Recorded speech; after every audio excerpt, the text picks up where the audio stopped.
Welcome to the LSU Sports Insider, brought to you by the journalists at The Advocate, NOLA.com, and the Times-Picayune. Perryn Keys here, hanging out with you on the left side of your screen, along with the venerable one, the longtime one, the columnist extraordinaire, Edward Scott Rabalais. We are here on a Monday, gloomy Monday, midday Monday, coming to you live here on the LSU Sports Insider, probably matching perhaps the mood of the LSU baseball fans who probably did not have a great weekend, despite the fact that it was Mother's Day and there was plenty to celebrate. We will get into that. We will get into some Olympic hopefuls and Olympic qualifiers. We will also, of course, get into Paul Skenes. Paul Skenes is the Rab. This show is slowly turning into the LSU alumni roundup. Last on Thursday we had Angel Reese. We decided it was probably a pretty important time to discuss all the things that she was doing, jet setting all around the country and getting her professional basketball career off the ground. And speaking of which, Paul Skenes did the same thing. He had a very anticipated start. We will go through that. So with that, Rab, how was your weekend? It was good. Yeah, spent time with my mother and my wife, who's a mother of three, and my daughters. My oldest daughter is expecting her third grandchild, so that's exciting. So yeah, we had a fun time, a wild time. The grandchildren are 4 and 2. So you get your money's worth. Yeah. Oh yeah. They're a lot for a nickel, but when they're not there, I'm like, oh, they're not here. Everything is very, very quiet when they're leaving, isn't it? Exactly. My mom and dad came in from Florida, so we had a good time, and it's also my oldest daughter's birthday on Tuesday, so we got to celebrate that. And she's 14, so if you all would say a little prayer for me, I would be most appreciative.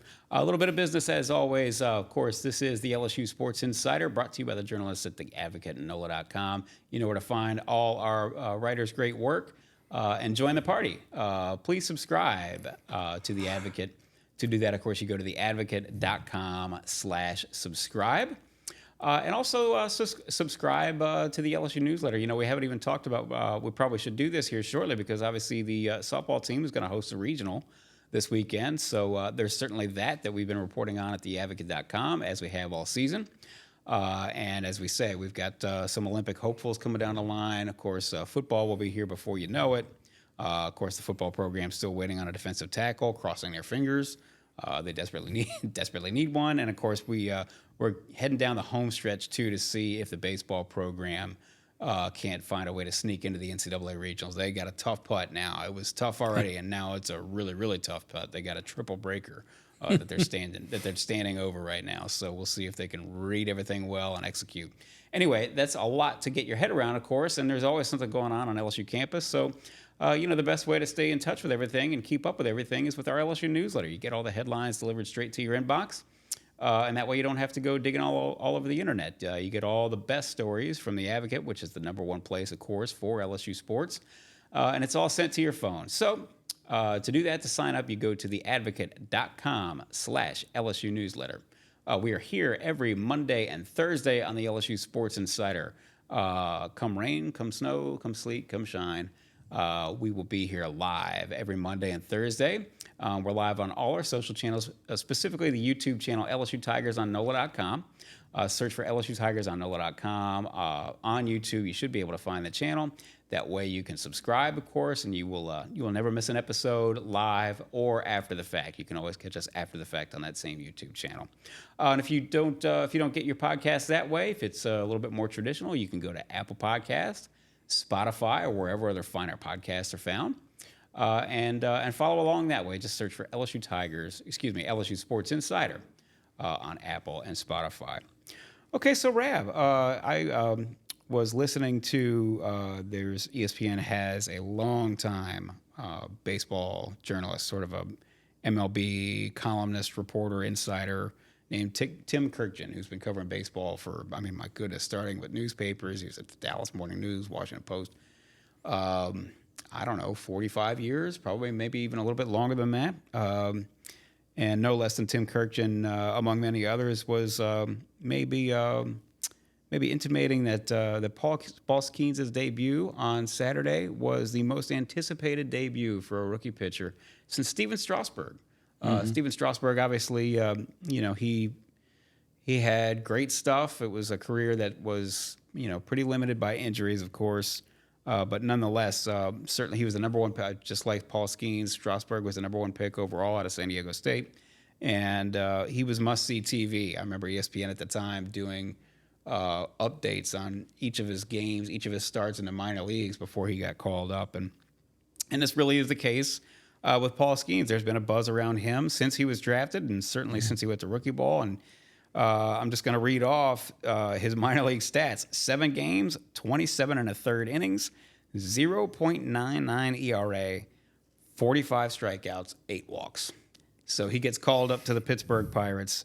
He makes his debut against the Chicago Cubs.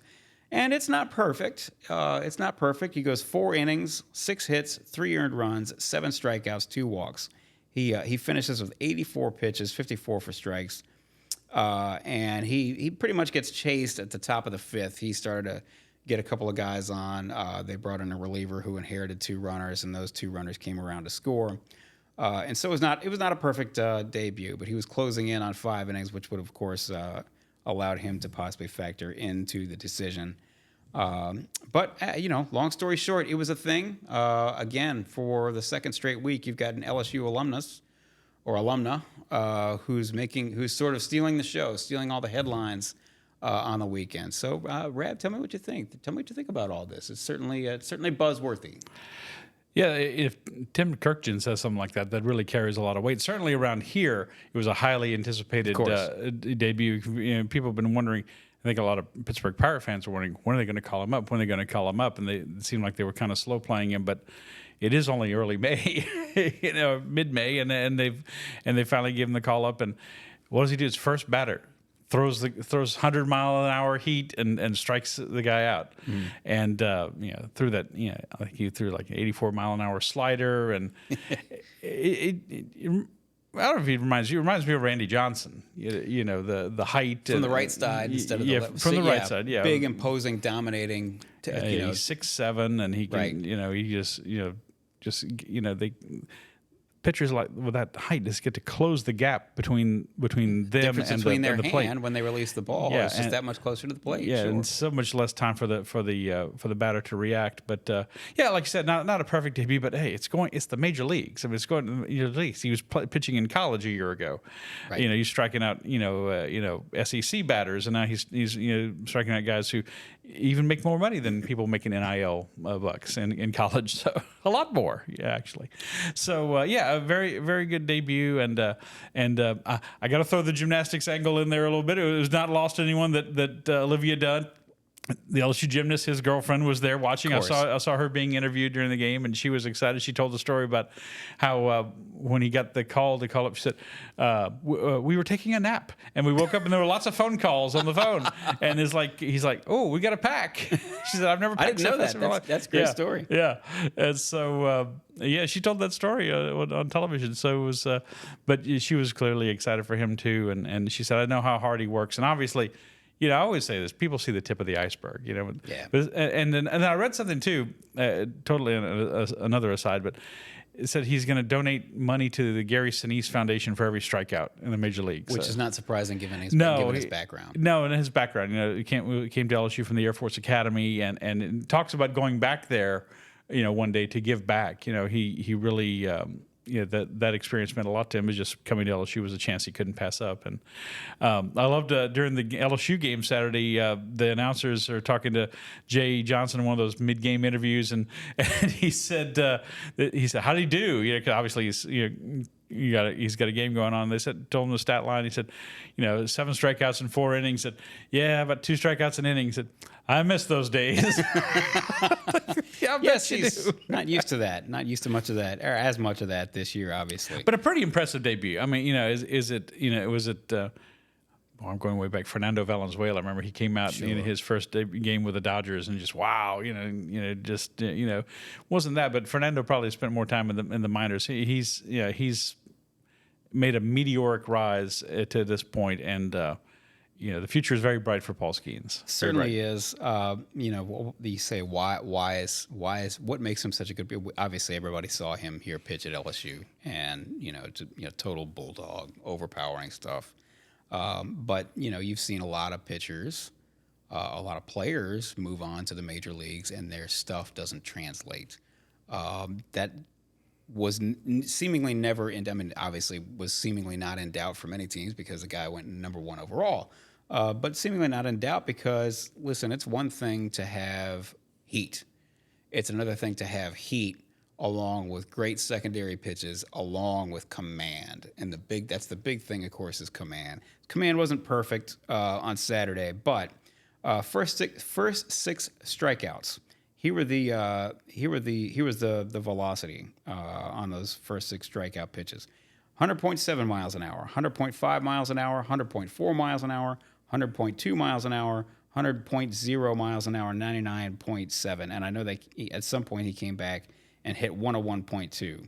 If I'm not mistaken, and for sure, whichever his highest velo strikeout pitch was, that was the highest for any Pirates pitcher of all time since pitch tracking came to be in 2008. So you're talking about, what is that, 16 years?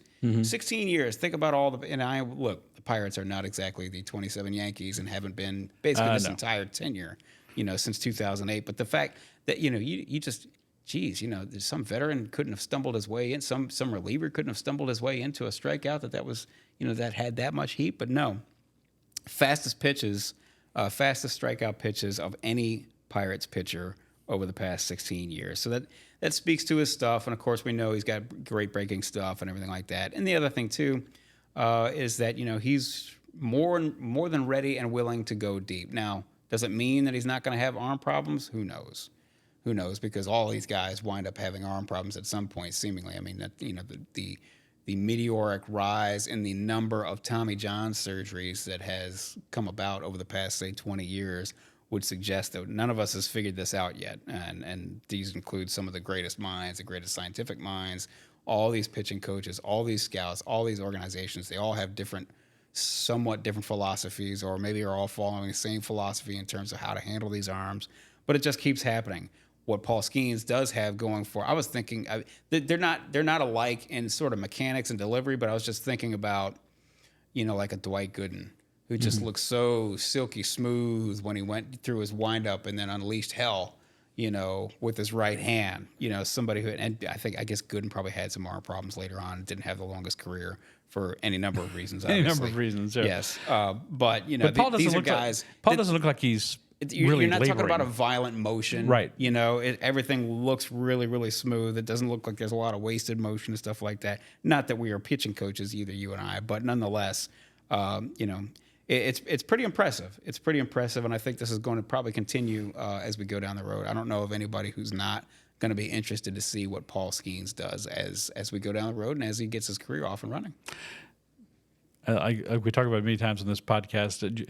Yet another LSU athlete who is, we're in this era where there's so many amazing people doing amazing things who are coming at LSU and in their professional career or post LSU career, and Paul Skenes is right up there. And but yeah, I obviously that's the big unknown is right his health and everything. He seems to be a very mature young man. I mean, like I said, he came here from the Air Force Academy, and was is not very demonstrative on the mound. He's never been that much, but just seems to have a good head on his shoulders. And I don't think the Pirates wanted to bring him up this soon, but I just don't think they could deny his talent. Yes, I mean I think really what it boils down to, and we've seen this. God, I think the most obvious. Practice example of this was when Chris Bryant was. It was just so obvious that he was ready. He was pro ready, major league ready, and the Cubs waited a little bit to start him off to get him going. This has to do a lot of times with manipulating the service clock. If you have him start the season with the big club, then that affects his service clock when his contract comes up, and then now this is a way to hopefully keep him under wraps for a little bit longer. Right. So But going back to his motion, and he's just so big, and he can just, like I said, come off the mound towards home plate so much. He's not Chris Sale, 6'2" and 140 pounds, you know, and with a violent motion where you just look like... There's a pitcher I'm thinking of named Hunter Gomez, who pitched for LSU a few years ago. Hunter Gomez, both feet would come off the mound when he threw. He just threw his whole... He was crow hopping, and it was probably an illegal motion, but okay. Yeah, probably so. But the point is, he was throwing his whole body at the plate, and Skenes doesn't seem like this. If I had to criticize, I say, he falls off a lot to the first base side, but that might be something that they work on. But if it ain't broke, don't fix it. It's like Scotty Scheffler's feet. They slide around a lot. Someone asked his swing coach, "You're not gonna work on his feet?" Said, "Would you mess with that?" I don't think they're gonna mess with Paul Skenes too much. But a very promising debut, and one that is gonna have LSU fans following the Pittsburgh Pirates probably more so than they have since Warren Morris played for the Pittsburgh Pirates. And that's we're now going back more than 25 years. It's been a while. We will continue to check in on Paul Skenes, obviously, and just in case anybody is interested or intrigued, of course, LSU with this, I think we're going to look back and call that. I mean, clearly it was one of the greatest teams in LSU baseball history because, hey, they've got the championship to prove it. They won number 7. But just in terms of the level of talent, I think we may look back and say, geez, I don't know if it was the most talented, but it has to be right up there. Skenes went number 1, of course. Dylan Cruz went number 2, Golden Spikes winner. He's, of course, in the Nationals organization. He's in AA right now in Harrisburg. And he's off to a little bit of a slow start this year. This is obviously his first full year in the minors. 240 batting average, 3 home runs, 17 RBIs, 5 stolen bases, 8 walks, 29 strikeouts. So now we know sort of Dylan's hand-eye coordination and his vision at the plate. Wilson Alexander did a great story, of course, you remember last summer. It's a fascinating story. Yes, about his vision is sort of, supernatural, and his hand-eye coordination is exceptional, and the way he moves his hips to get the most amount of leverage and force and things of that nature. We all believe he's going to get it sorted out. And of course, we all know that as a hitter, hitting is a game of failure. You fail 7 times out of 10, and that's excellent work if you're failing 7 times out of 10. So not a surprise. And really, for that matter, it's more Paul Skenes is the exception more than the rule in terms of how fast somebody's going to get up to the major leagues. And of course, the Nationals are in no hurry to bring him up. Not that the Pirates are doing great, but the Nationals are in no hurry to bring him up because we don't think that they will be in a pennant chase this summer as we go down the road. But we'll keep on checking on Dylan, of course. Yeah, we went to Reed Darcy and I went to Cooperstown when we were up in Albany for the regional, and saw a lot of plaques on walls of guys who failed 7 out of 10 times. That's right. In their major league careers. But you're talking about Dylan's stats and the way he's batting so far. It's a more typical major professional start. It's kind of skewed by how Skenes is doing, how rapidly he's ascended, how well he did in the minors. I think with Dylan, I would have expected a little better numbers maybe from Dylan Cruz. Maybe he's hitting in the upper 200s or something like that. He hit something like in the 270s, 276 or something like that last year in rookie ball. So. Right, a few less strikeouts, but he's in AA ball. It's a fairly high level, and I think it's a pretty typical progression he's on. And I still think I saw Albert Bell, Joey Bell play at LSU. Ben McDonald, all the greats, Todd Walker. He's as good as they ever had. Yes. At LSU. Yes. And some of those guys went on to truly great baseball careers. And I don't think there's any reason to worry about Dylan Cruz at this point. What about this year's team? Is there any reason to worry about this year's team? We're past worrying about this year's team. Maybe it's like post worry. We'll get into that baseball here in a moment. But just a reminder, of course, this is the LSU Sports Insider, brought to you by the journalists at The Advocate, NOLA.com, and the Times-Picayune. You know where to find Rab's great work, in addition to all our other great writers, Wilson Alexander, Koki Riley, Sheldon Mickles, Reed Darcy, all these guys taking care of you on the LSU beat, and in addition to Jim Klein, Peter, and William Weathers. These guys are back in the fold now too. So nobody beats the Advocate's coverage of LSU, and that's always been the case, of course. So you know where to go, you know what to do. If you haven't joined the party already, join the party. Please subscribe to The Advocate. Go to theadvocate.com LSUTigersOnNOLA.com/subscribe. And of course, as we say, always plenty going on around LSU. And of course, there's always breaking news. So if you sign up for the LSU newsletter, you can get breaking news sent straight to your phone. You can get every morning, daily, you can get all the headlines, the latest headlines sent straight to your phone as well. So please sign up for the LSU newsletter. To do that, you go to theadvocate.com/LSU newsletter. Of course, we are here every Monday and Thursday on the LSU Sports Insider on all our social channels, specifically the YouTube channel LSU Tigers on NOLA.com. Please search for LSU Tigers on NOLA.com on YouTube, and you can find our page. You can subscribe. You can follow along. You can tell a friend. You can do all those great things. Leave good comments, nice comments. You can leave comments about Rab's golf attire and how nice it looks and things of that nature. It's important. We handle the important stuff on that Perryn's shoes. We can't ignore Perryn's shoes. Hey, man, I like to show out with my shoes. But no, of course, check out our LSU Tigers on NOLA.com YouTube channel. You can follow along, subscribe. That way you'll never miss an episode. You can catch us live every Monday and Thursday. And if you don't catch us live, you can catch us after the fact.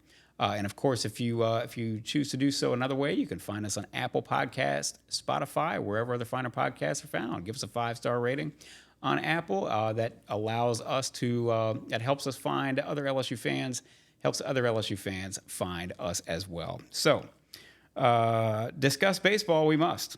Discuss the current LSU baseball team, we must. Whew. LSU heads off to Tuscaloosa in dire need of a series win. Would have done wonders for them if they could have pulled off a sweep, but they really, really, really needed to win 2 out of 3. And what happens Friday? Well, Friday is, I don't want to call that a microcosm of the season because that was sort of an extreme example. But they melt down, lose a lead in the 9th inning, lose 8-7. They come back, win on Saturday 6-3.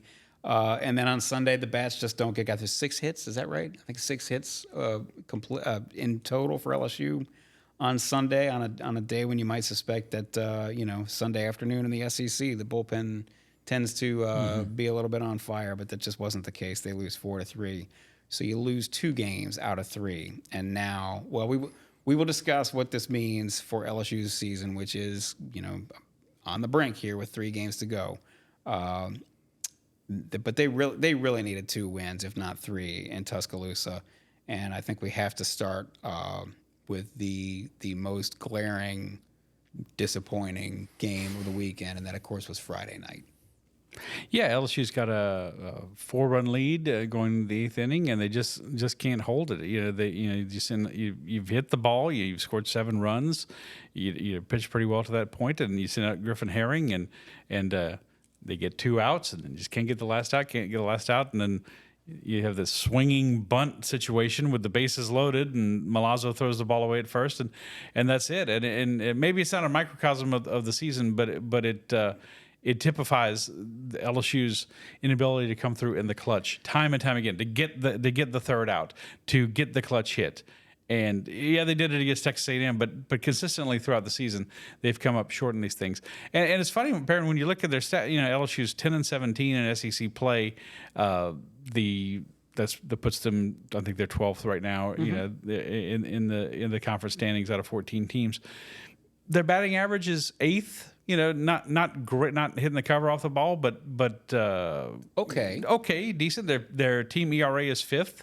In the SEC, again, not shutting people down, but not terrible. Better than I would have thought it would be. So those kind of stats you would typically go along with a team that's certainly well in the SEC tournament, maybe getting ready to host a regional at the very least, maybe not a top 8 national seed, but getting ready to host a regional. So what does that say? It says that they just can't come through in the clutch time and time again. And Sunday was a good example as well. To give up, they've only won one series finale, I believe, all season long, and 4 runs on a Sunday in the SEC, you should be able to overcome that. Right. And they only get 3 runs. Again, can't come through. They get base runners on, and they run as the 2nd and 3rd with nobody out in the 8th inning, and only got the 1 run across, and so it's. They put themselves in this position. And I will say too, Jay Johnson complained about he wanted batters interference or runners interference on the the swinging bunt in the ninth inning in Friday's game. On Friday, yeah. And it was quickly, he kind of questioned whether it was reviewed. And like I always say, if maybe they got the shaft, maybe they didn't. But if you put yourself in that position to not get help from the officials, you might not get help from the officials, and that's what happened at LSU in that situation. So I understand his frustration, but it was. It was just the opposite of pretty much what LSU didn't need it. They didn't get swept, but they've pretty much put themselves in a position to have to sweep Ole Miss, even have a chance to make the NCAA tournament at this point. And we'll get to that in a moment. In all seriousness, we could talk about a lot. They had chance after chance. They could have swept Auburn, didn't. That's instead of getting 3 out of 3 against Auburn, which is a bad baseball team, you only get 2 out of 3. That comes back to bite you now. Missouri, the same thing. You think you're going to get 3, you got a chance to get 3 out of 3. You only get 2 out of 3 up in Missouri against yes, it was on the road, but and they were playing a little bit better, but it was still a bad Missouri team. These are those losses that come back and just kill you right now. And in a lot of ways, it's, LSU, if there's anything we know about Jay Johnson, he's a workaholic. Well, he's a workaholic. He's going to continue to tinker. We've seen him tinker with the weekend rotation in terms of who's going to pitch when and things of that nature. He tinkered with the bullpen. Okay, these guys aren't working. We got to try. We got to basically, reshuffle, the bullpen and run it a different way. But a lot of these things, you had Griffin Herring on the mound, on Friday. Griffin Herring, I don't think there's a soul alive who's been watching LSU baseball who wouldn't tell you that Griffin Herring's been their best reliever by far. Yeah. By far. Certainly the most consistent, And you could say, well, hey, you should have brought in Gavin Guidry to, maybe nail it down. Well, are you sure?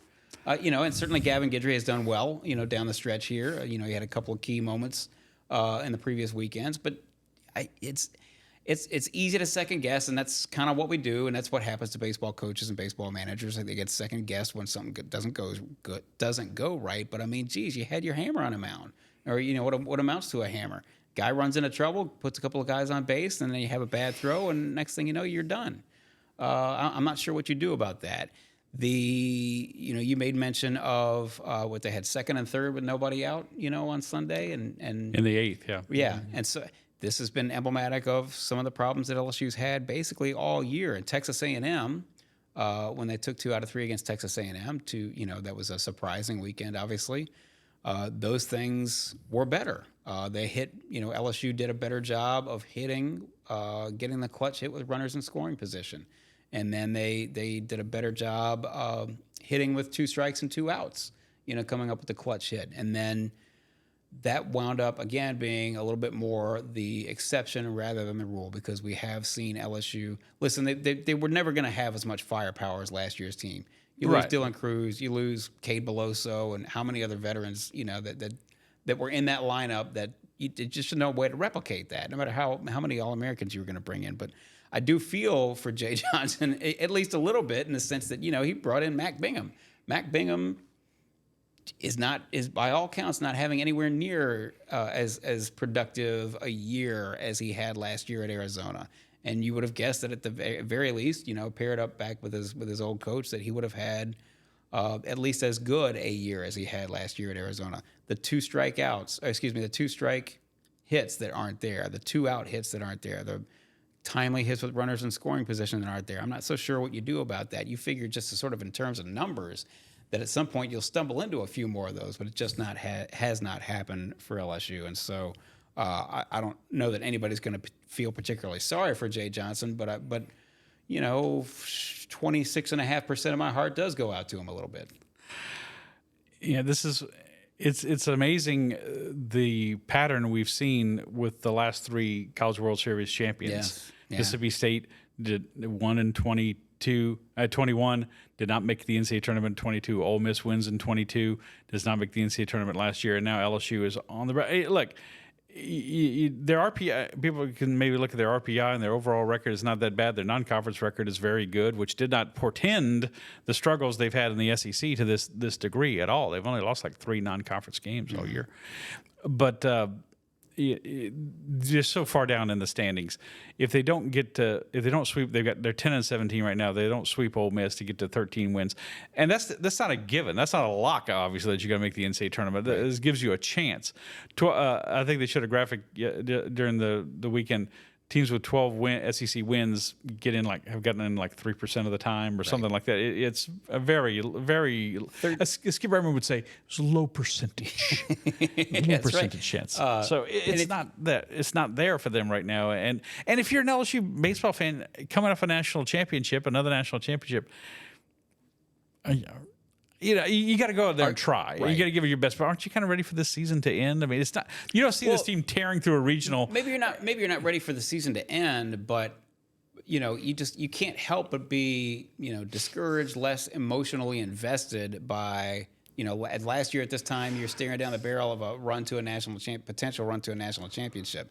This year you're staring down the barrel of, if everything goes right, maybe you luck out and you get a number 3 seed to go to TCU or whatever it is. That's a good way down. That's a Terre Haute. How'd you like to go there right around this time of year? I have nothing against Terre Haute. I've been through there many times, but not exactly a destination. No, you pretty much have to sweep Ole Miss and then maybe do something in the SEC tournament. I think if you sweep Ole Miss, that gets you to 13-17, which is what we've always said is sort of the line of demarcation that doesn't guarantee you by any stretch of the imagination. It's about a 30, I think it's 38%, something to that effect of teams with 13 SEC teams with 13 wins get into the tournament.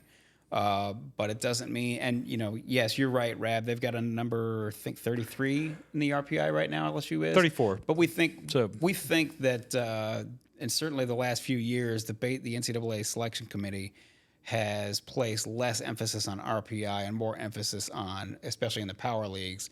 Listen, if you're the 11th place team in the SEC, how seriously are we supposed to take you? So LSU's got to show something. They got to try to sweep Ole Miss, who they haven't swept anyone all year in the SEC, and then you probably have to do something. You go into that single elimination part of the SEC tournament. And by the way, they only need one win, or I think a Missouri loss will put LSU in the SEC tournament. So they're going to Hoover at the very least. But you're in that single elimination part where anything can happen.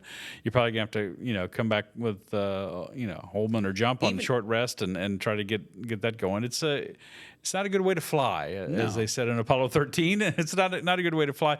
And they haven't shown it all year, so it's kind of hard to expect that all of a sudden at this very late date they're just going to turn it on and sweep Ole Miss and then go in the SEC tournament and make it to the semifinals or something like that. I find it hard to. That's what I say. I mean, we don't know for sure, but that's why I say you probably have to sweep Ole Miss, just as you said, something that they've yet to do in SEC play, and you probably have to make some noise in Hoover as well, in my opinion.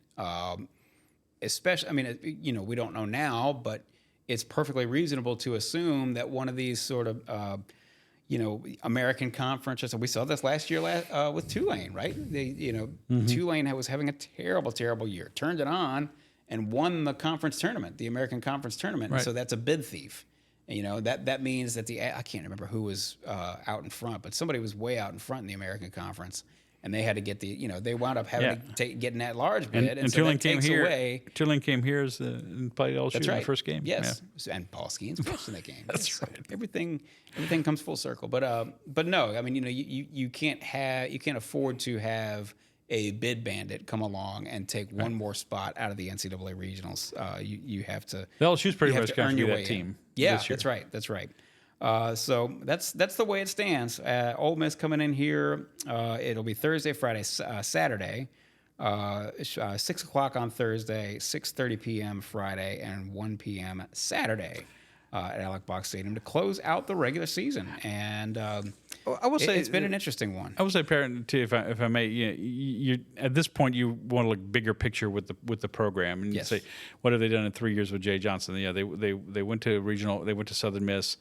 Got to the regional final, almost won it to get to. I believe they were going to host the regional. Yeah, it would have been Ole Miss again in 22. It didn't quite get to do that, but a good first season. Won the national championship last year, and this year filling in with a lot of talented players and transfers and recruits and stuff like that, and I still have a lot of respect for Jay Johnson and everything. It's just it's hard in college baseball to be that successful. And you look at some other teams that have been right up there at the top of the SEC in recent years, also struggling this year. Florida has struggled. Great example. They're well below 500. Vanderbilt has struggled. They're well below 500. And but it's difficult. But I think I was kind of expecting more like in the Bertman era of LSU just to reload and go on as it did so many years under Skip Bertman.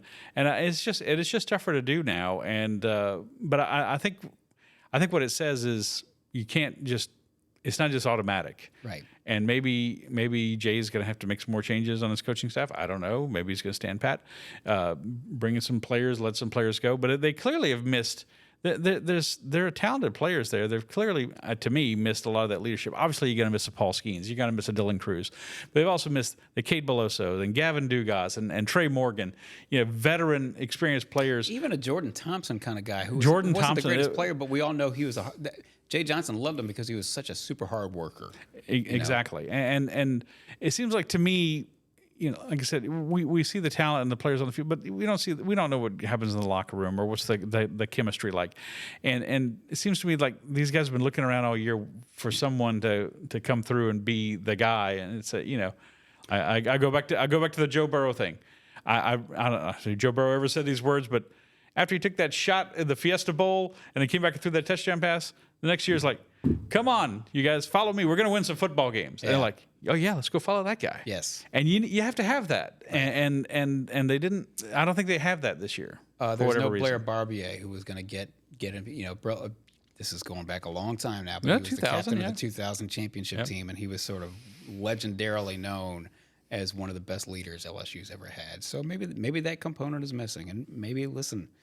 You brought in players who had all the talent in the world, and just it's been unfortunate that so many of them, and an inordinate number of them, happen to be having down years. What do you attribute that to? Who knows? But it's been a rough ride, and they're going to have their work cut out for them, as they have all season. But they're going to have their work cut out for them to really, really have to do something that they haven't done yet to be able to give themselves a shot at the NCAA regionals. We're about to wrap it up here, but I did think it was important. I know we discussed this a little bit last podcast on Thursday, LSU's Olympic hopefuls and where they all stand, where most of them stand. But Rab, you had a column this weekend at theadvocate.com about two of the gymnasts, Connor McClain, LSU, the Beam superstar, trying to make her bid for Team USA. And of course, we already know that Aaliyah Finnegan, whose mother is Filipino, that she is Lena Bell. Yes, she is already a lock to compete for the Philippines national team. So, just where do they stand, and what are Connor's chances? It's going to be a big week for her coming up.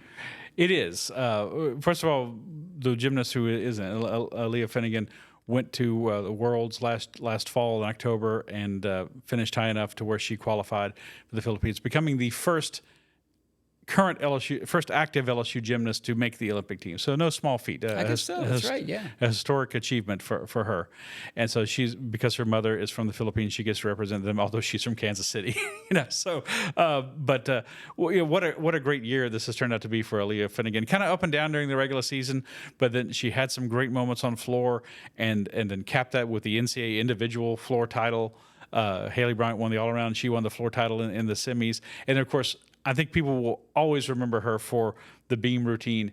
She basically had to stay up. She had to have a 9.6 something, but she just nailed it, a 9.95, and the look on her face as soon as she landed, she knew it. They all knew it, that they'd finally won that first team NCAA championship, and now she gets to go on to the Olympics. And she said she's just she's hoping to. Does she really expect a medal? No, probably not. But the rest of her life, she's going to be an Olympian. Yeah, go out there and take your shot. I remember Ruby Harold, who was here a few years ago. She competed for Great Britain in Rio in 2016 before she came to LSU. And she always wore this little necklace with the Olympic rings on it.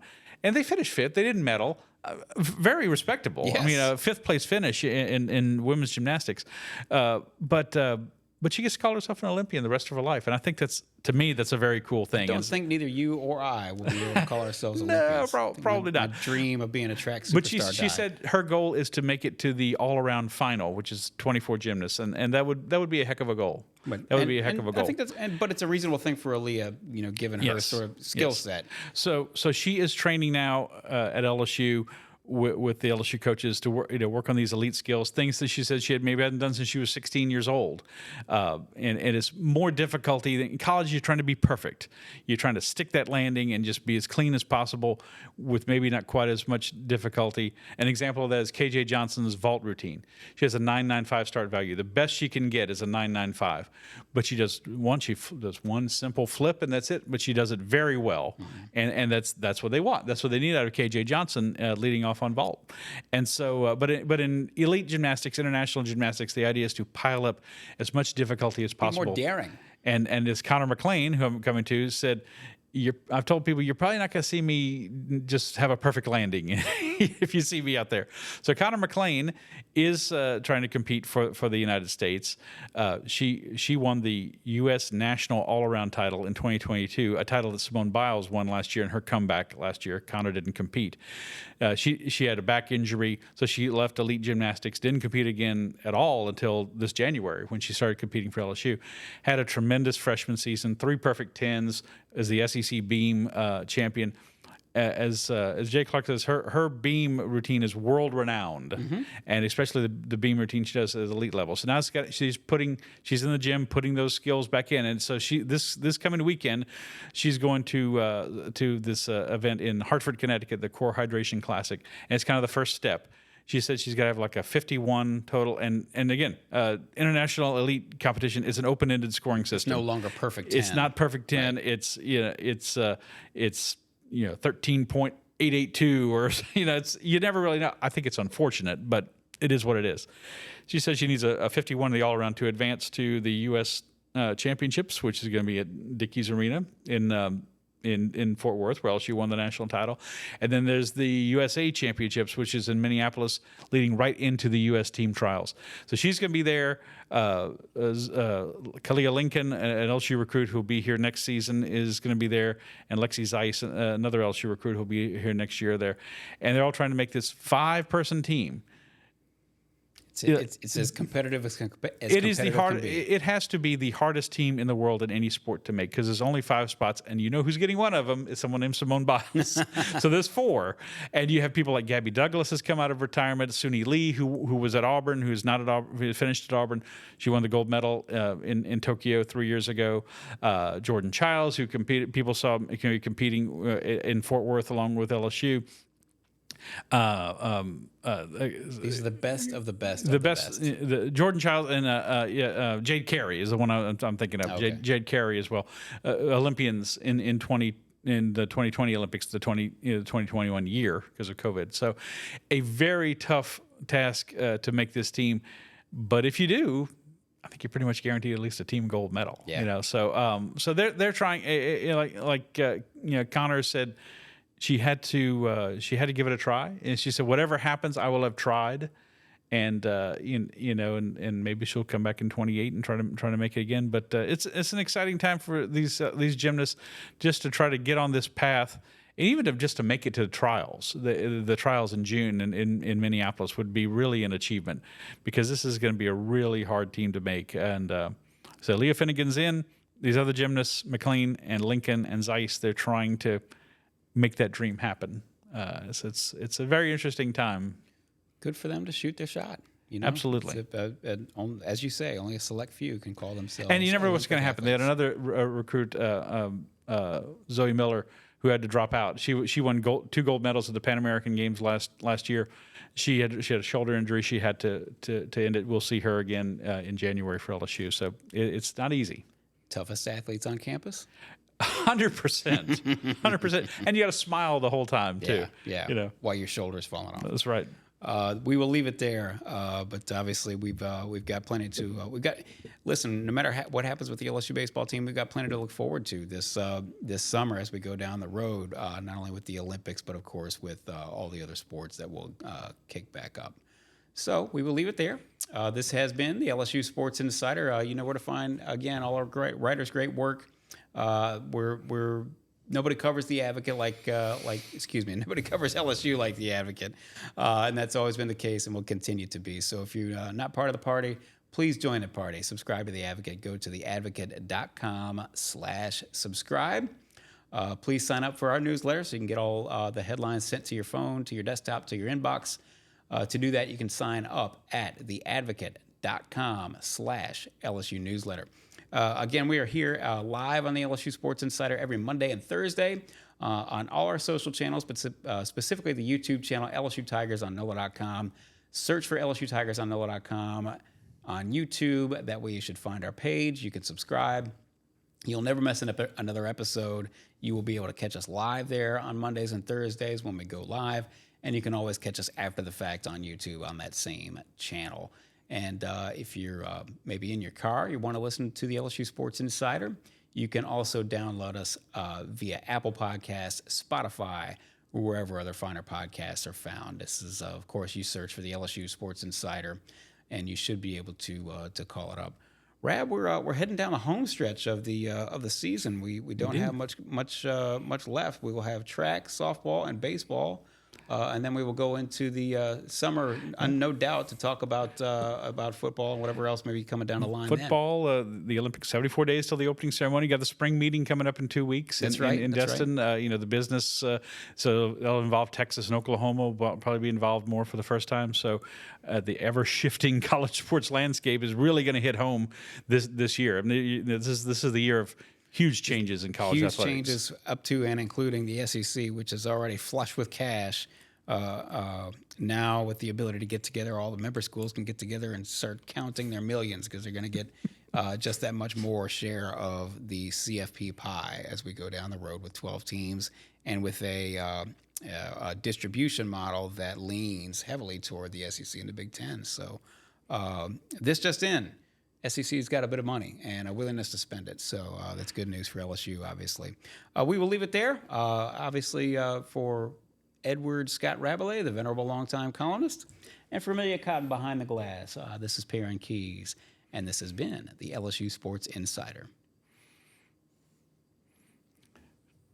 I think in Destin they're going to